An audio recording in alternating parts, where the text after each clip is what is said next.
φύση και άνθρωποι σε αυτόν τον τόπο πορεύονται αρμονικά, υποστηρικτικά. Πουθενά δεν έχω ξαναδεί την τόση αγριότητα του τοπίου και το φόβο που σου προκαλεί σε κάποια σημεία να στην απαλύνει στο μέγιστο η γλυκύτητα των τόπιων.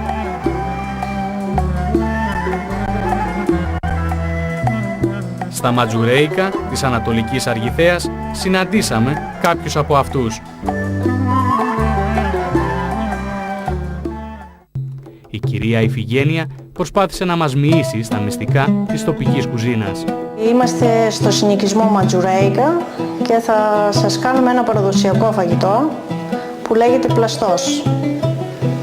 Τα υλικά αυτού του φαγητού είναι χόρτα άγρια, αλεύρι καλαμποκίσιο, φέτα, 2 αυγά, αλατάκι, νερό, λάδι και γάλα.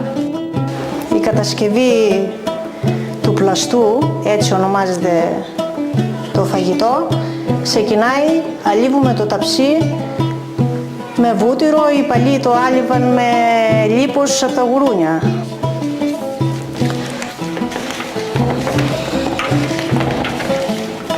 Ρίχνουμε λίγο λάδι στη ζύμη, ένα ποτήρι γάλα, λίγο αλατάκι,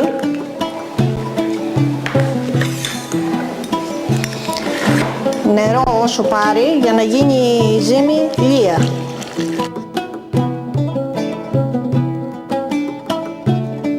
Η ζύμη μας είναι έτοιμη.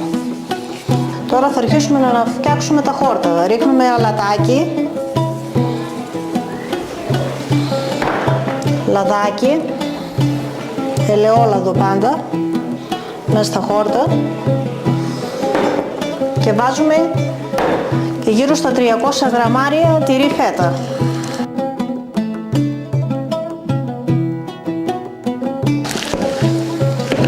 Τα ανακατεύουμε πολύ καλά για να γίνει το μείγμα, να πάρουν όλα τα χόρτα τυράκι, λαδάκι.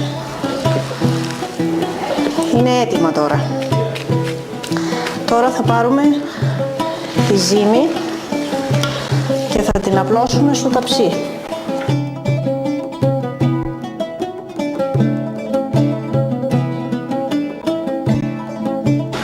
Τώρα θα ρίξουμε τα χόρτα όλα μαζί.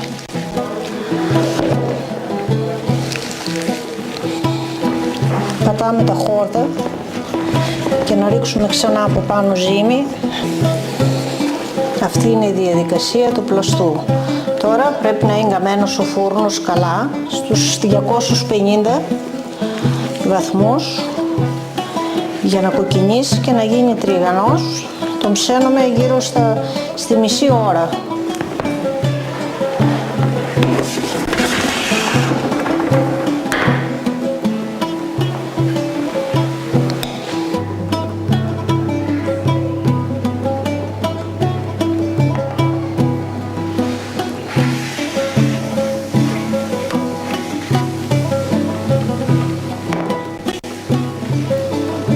Το φαγητό μας είναι έτοιμο για σερβίρισμα. Καλή όρεξη!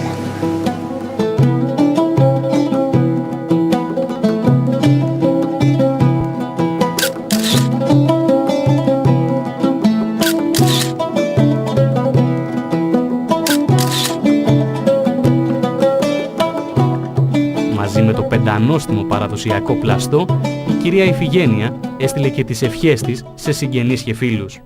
Θα ευχηθώ σε όλους τους συγγενείς και φίλους που έχουμε στην ξενιτιά, Αυστραλία, Αμερική, Καναδά. Καλές γιορτές, ευτυχισμένος ο καινούριος χρόνος και εύχομαι γρήγορα να ανταμώσουμε. Με πολύ αγάπη από την Αργιθέα. Ιδιοκτήτης της ταβέρνας, ο κύριος Αποστόλης. Τα τελευταία χρόνια στην περιοχή της Ανατολικής Αργιθέας έχουν γίνει αρκετά βήματα προόδου. Κοιτάξτε, η περιοχή είναι λίγο ανερχόμενη, αλλά είναι πολύ δειλά τα βήματά της προς το παρόν. Αλλά αν γίνουν 2-3 πράγματα τα οποία φροντίζουν η κοινότητα και οι πολιτιστικοί σύλλογοι εδώ λένε για κάποιες σύριγγες με σύνδεση στη λίμνη Πλαστήρα, για κάποια χιονοδρομικά κέντρα κλπ. Αν έστω το ένα από τα δύο να γίνει, η περιοχή μας θα ανεβεί κατακόρυφα. Στην ταβέρνα του κύριου Αποστόλη συναντήσαμε και κάποιους από τους κατοίκους της περιοχής. Κοινό τους γνώρισμα, η αγάπη τους για τον τόπο τους και η ελπίδα ότι η περιοχή τους σύντομα θα ζωντανέψει ξανά.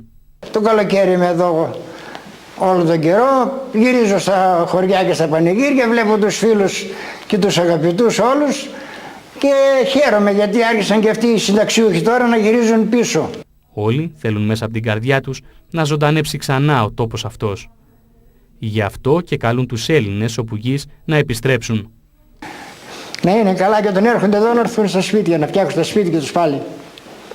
Γι' αυτό και εξακολουθούν να τραγουδούν για αυτούς.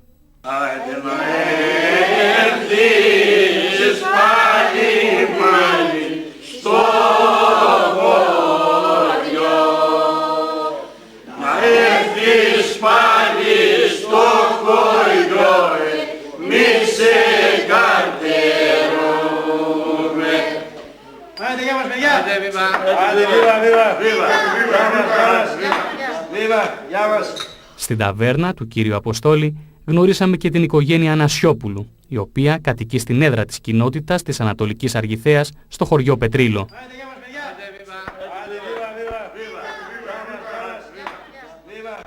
Την επόμενη μέρα γνωρίσαμε τη δική τους φιλοξενία και συζητήσαμε μαζί τους για την απόφασή τους να ζήσουν μόνιμα εκεί. Μένουμε στο Πετρίλο της Ανατολικής Αργιθέας στην περιοχή Λιβάδια.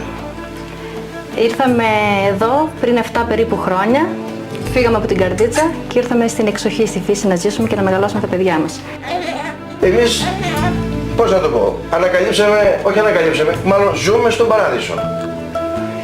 Και γι' αυτό και τα παιδιά μου ζουν σε αυτό το τόπο που κατ' εμένα και την οικογένειά μου, δηλαδή εγώ στη γυναίκα μου, είναι ο παράδεισος. Ό,τι καλύτερο για τα παιδιά. Δεν υπάρχει τίποτα καλύτερο, κατά τη δική μου άποψη. Όσο τα παιδιά μου εγώ μπορώ εδώ πέρα να τα προσφέρω την εκπαίδευσή τους, θα βρίσκομαι εδώ πέρα. Πηγαίνουμε με τον Παπάρη Βασίλεια, πέρασαμε ποδόσφαιρο με τον αδερφό μου, κάνουμε βόλτες και άλλα πάρα πολλά. Εγώ παίζω μπάλα, πάω σχολείο στο Μουζάκι, πάω Βασίλεια με τον μπαμπά και πάω και για Γεννήγη. Η Έφη, ο Σπύρος, η Θοδώρα, ο Μάνθος και το 3 μηνών αδερφάκι τους αποτελούν την απόδειξη ότι η Ανατολική Αργιθέα εξακολουθεί να παραμένει ζωντανή. Εύχομαι σε όλους τους συγγενείς μου αλλά και σε όλους τους Έλληνες του εξωτερικού χρόνια πολλά, με υγεία, πάνω απ' όλα το 2009.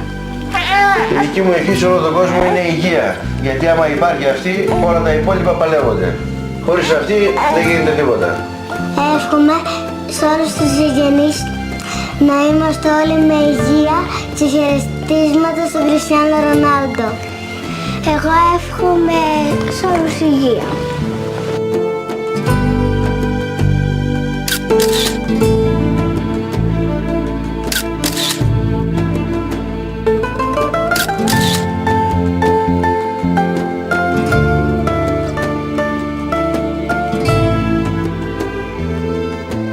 Τα τελευταία χρόνια στην ευρύτερη περιοχή έχουν σημειωθεί αρκετά βήματα προόδου. Έχουν γίνει τα τελευταία χρόνια κάποια βήματα προόδου και αυτό διότι η Ανατολική Αργιθέα βρισκόταν σε οδική απομόνωση, αλλά τα τελευταία χρόνια με τα προγράμματα που υπάρχουν στην Ελλάδα, τα ευρωπαϊκά και τις δημόσιες επενδύσεις, άρχισαν να κατασκευάζονται οι δρόμοι και έτσι οι κάτοικοι εδώ της περιοχής άρχισαν να επενδύουν σε εστιατόρια, ξενοδοχεία, βιομηχανικές μονάδες όπως είναι η παραγωγή γάλακτος. Υπάρχουν πάρα πολλές ευκαιρίες και ήδη ο τόπος έχει αρχίσει να αναπτύσσεται, οι δρόμοι έγιναν, ξενώνες παντού, εστιατόρια και ο κόσμος το καλοκαίρι και ακόμα και το χειμώνα επισκέφτεται την περιοχή με κέντρο την Παναγία της Πηλιώτισσας.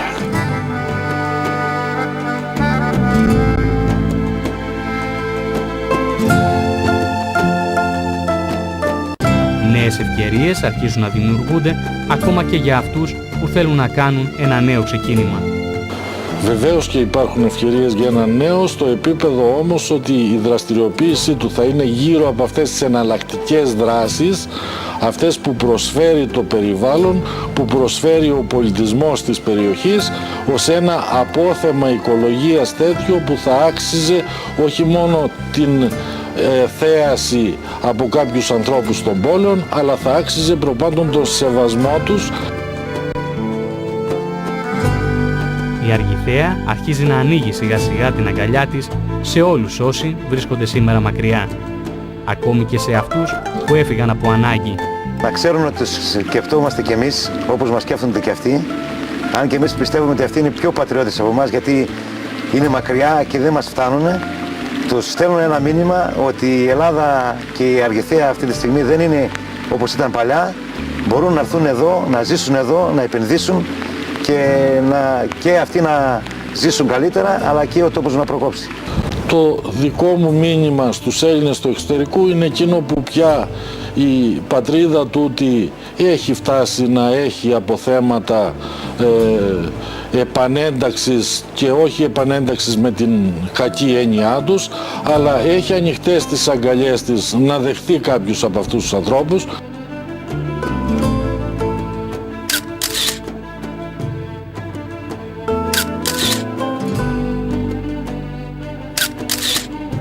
Πολλά φωτογραφικά φιλμ έχουν γεμίσει προσπαθώντας να φυλακίσουν σε ένα καρέ αυτό που η ματιά αδυνατεί να χορτάσει. Απόκρημνες χαράδρες, φαράγγια, σπηλιές και δέος για ένα τοπίο που δεν συγκρίνεται. Υπερήφανοι άνθρωποι που σε αυτή την ξεχασμένη γειτονιά, με φράχτη τις υψηλές βουνοκορφές, εξακολουθούν να ονειρεύονται ένα τόπο ζωντανό.